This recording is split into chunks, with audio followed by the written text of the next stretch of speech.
കൊടകര ഗാന്ധിനഗറിൽ പ്രവർത്തിക്കുന്ന വഴിയിടം വഴിയോര വിശ്രമ കേന്ദ്രത്തിലെ അനധികൃത നിർമ്മാണങ്ങൾ പൊളിച്ചുനീക്കി.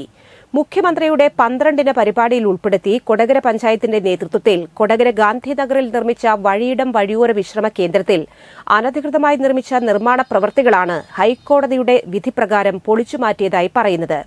അനധികൃത നിർമ്മാണങ്ങൾ ചൂണ്ടിക്കാണിച്ച് മുൻ പഞ്ചായത്ത് വൈസ് പ്രസിഡന്റ് വിനയൻ തോട്ടാപ്പിള്ളി ഹൈക്കോടതിയിൽ നൽകിയ ഹർജിയിലാണ് വിധി.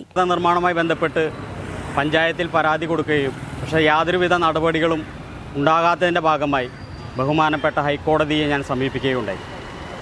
ബഹുമാനപ്പെട്ട ഹൈക്കോടതി ഈ പരാതിയിൽ കഴമ്പുണ്ടെന്ന് മനസ്സിലാക്കി ഇത് എത്രയും പെട്ടെന്ന് 2 മാസത്തിനുള്ളിൽ ഈ അനധികൃത നിർമ്മാണം പൊളിച്ചു മാറ്റണമെന്ന് ഉത്തരവിട്ടിട്ട് പോലും ഹൈക്കോടതി വിധിയെ പുല്ലുവില കൽപ്പിക്കാതെ കൊടകര പഞ്ചായത്ത് മുന്നോട്ട് പോയതിൻ്റെ അടിസ്ഥാനത്തിൽ പഞ്ചായത്ത് സെക്രട്ടറിയെ പ്രതിയാക്കി കോടതി ലക്ഷ്യത്തിന് വീണ്ടും കേസ് ഫയൽ ചെയ്തപ്പോഴാണ് പഞ്ചായത്ത് അവസാന നിമിഷമെങ്കിലും ഉണർന്ന് പ്രവർത്തിച്ചത്.